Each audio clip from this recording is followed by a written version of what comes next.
Our next topic, I love this topic, public speaking or death. I feel like I should have one of those microphones that goes, death. Public speaking or death. By Tanis Roeder. And Tanis is a third-generation Fort Collins native. She works for Stage Marketing Group and is passionate about public speaking. So please help me welcome Tanis.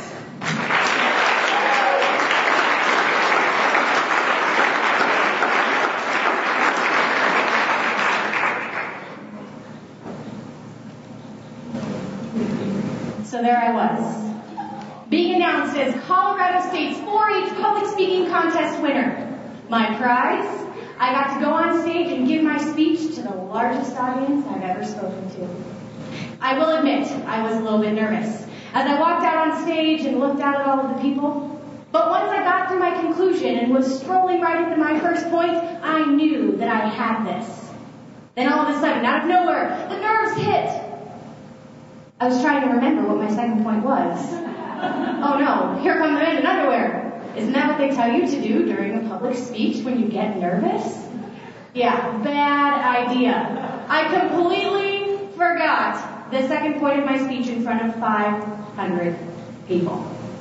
I looked out at the audience, decided I had to be honest. At this point, I had nothing to lose. I said, my second point wasn't that important. I'm going to move on to my third. They all thought that was really funny. I didn't. At this point, I knew that my fate was imminent.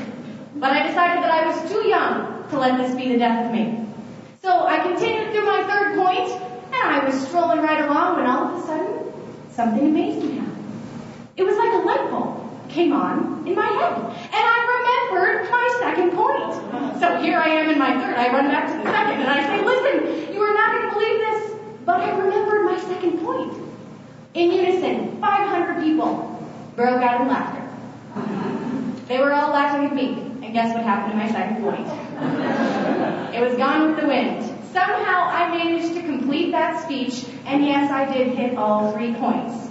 But at the end, it was very hard not to let the tears fall. I was ready to run off stage, when all of a sudden people started standing up.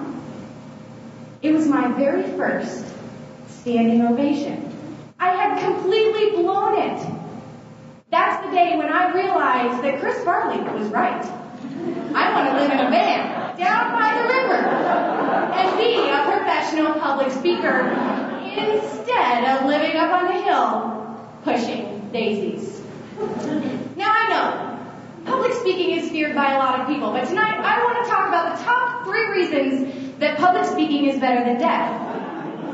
I know, most of you are probably thinking, well, I agree with you, but humor me a little bit here, okay? So the first reason that public speaking is better than death, need I say more? Kind of morbid, I know. But at the same time, butterflies are something that people tell me all the time. I'm so scared about the butterflies, I'm going to throw them up all over the stage. I promise you're not. Because I'm going to teach you a little trick. Before you get up on stage, when you're nervous, you open your mouth as wide as you can and you let those butterflies out. They don't like to be in there anyway. Now, if you have bugs, on the other hand, there's not much I can do to help you with that problem. So, point number 2. It is always more fun to make people laugh than to make people cry. And now, I know, good public speakers, we love to make an audience shed a tear every now and again, but this is a different kind of cry. So, in order to make the audience laugh with you and not at you, I've got some great pointers. First, tell funny stories. People love hearing the story about me forgetting my speech because it wasn't them. You can tell a good joke and overall be honest with your audience because they will empathize with you. Point number 3, temporary blankness is so much better than permanent blankness. Yeah. Yes, I know, we all worry about getting up on stage and freezing and not remembering what we're supposed to say. But the reality is that there are some easy things you can do to avoid that. First, know your speech, right? Also, talking about something that you are personally close to, like fishing or Twitter, whatever it may be, will help you not go blank in front of 500 people the way I did when I was only 14 years old. Now, I know that public speaking is the number 1 fear and death is the number 2. We all know this, right? They scream it on the headlines. But really, where did that come from? Why do people fear public speaking so much? Well, it actually came from a study back in 1970 when a man went out and asked 1 fact number one, and the rest is history. Kind of groupthink, don't you think? We've all just accepted it. There are so many other things that are better to be feared than public speaking. I mean, honestly. And we laugh at this. It's funny. I'm not up here to poke fun at people's fears. But what I am up here to do is say that fears are something that you can absolutely overcome. If you make up your mind that you're going to do it, you're not going to be afraid of it anymore, it can happen.